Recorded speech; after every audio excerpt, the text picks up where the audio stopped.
Shalom, selamat pagi Bapak Ibu yang terkasih. Ketemu kita lagi kembali pagi hari ini supaya kita mendengar firman Tuhan. Sebelum kita mendengar firman Tuhan, kita tunduk kepala, kita berdoa. Tuhan Allah Bapa di sorga, kami patut bersyukur kepadamu oleh karena kami tahu Kau Tuhan kami yang hidup, menyertai, memimpin, menjaga kami sepanjang malam istirahat. Dan pagi ini kembali kami mau mendengar sebagian daripada firman Tuhan. Berfirmanlah ya Bapa, kami siap mendengar. Kehendak-Mu yang jadi bagi kami serahkan kehidupan kami ke tangan-Mu dalam satu nama yang hidup, Yesus yang menjadi Tuhan Juru Selamat. Kami berdoa dan bersyukur. Amin.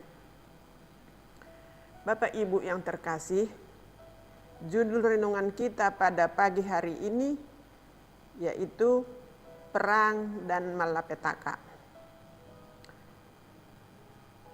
Kamu akan mendengar deru perang atau kabar-kabar tentang perang.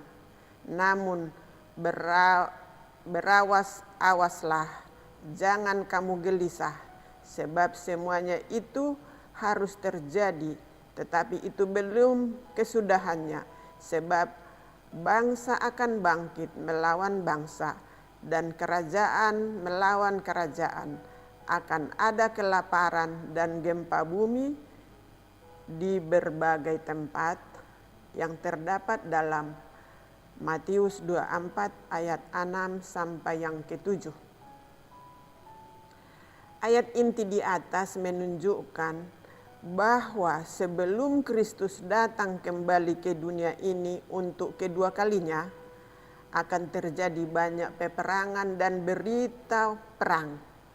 Alkitab bukan hanya menyebutkannya dalam Matius 24 ayat 6 sampai 7, tetapi juga dalam Lukas 21 ayat 10, 11 dan Matius 13 ayat 7 sampai 8 dapat kita baca di rumah untuk menguatkan iman kita.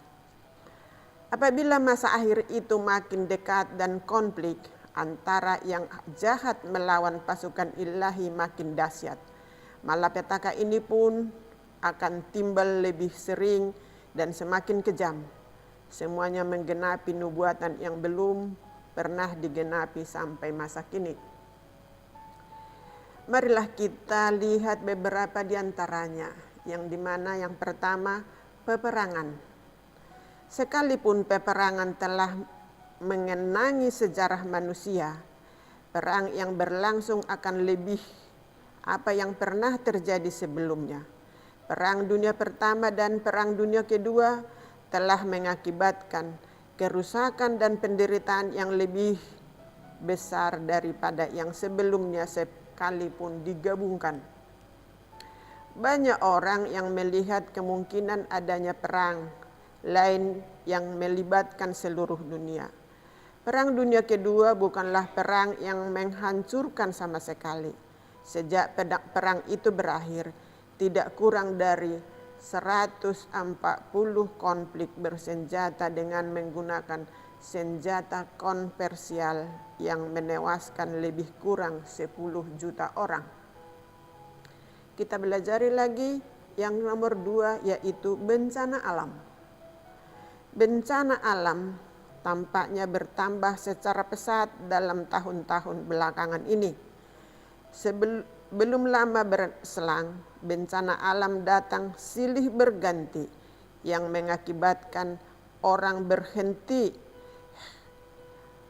Orang heran apakah dunia ini sudah semraut dan bahwa jika dunia mengalami perubahan besar dalam iklim dan struktur, maka bencana itu akan bertambah di masa yang akan datang. Yang ketiga, malapetaka.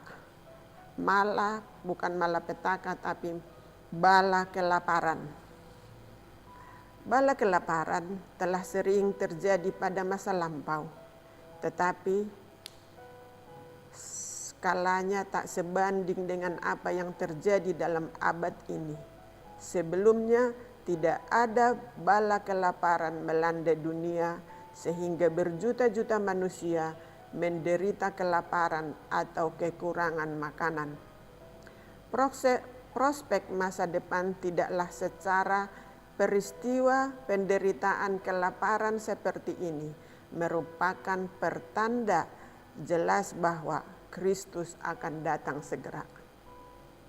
Nah, bila kita meyakini Yesus akan datang segera, maka sudah selayaknya kita menyiapkan diri kita untuk kedatangannya yang kedua kali ini. Marilah kita berdamai dengan Allah dan kita akan senantiasa siap menyongsong Tuhan di awan-awan menjemput kita, semua yang percaya dan yang takut akan kebenaran-Nya. Kiranya Tuhan memberkati kita sepanjang hari ini dalam segala rutinitas kita. Tuhan memberkati.